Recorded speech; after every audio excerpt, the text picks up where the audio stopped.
our peaceful rally will go on as scheduled.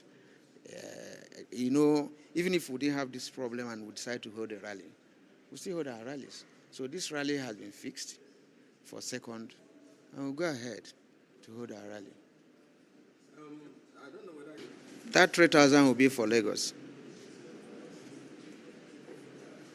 And we have 36 states and FCT.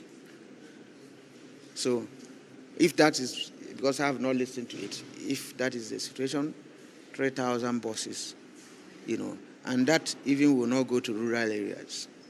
As part of macroeconomic policies or what?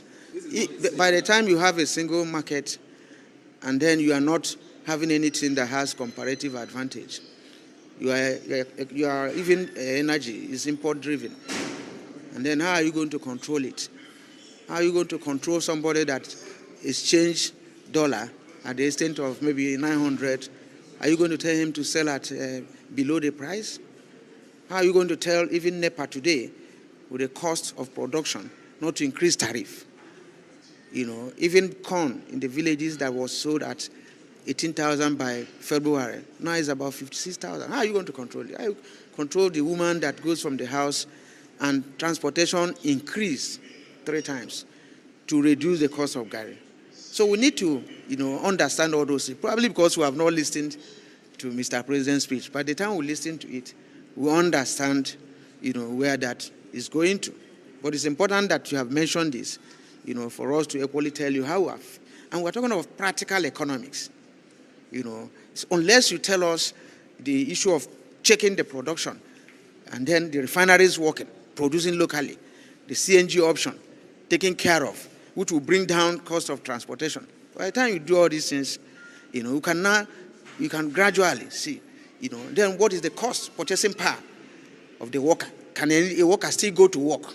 You know, all those ones, maybe that's why we say we listen to it and take them holistically, you know, and continue the conversation.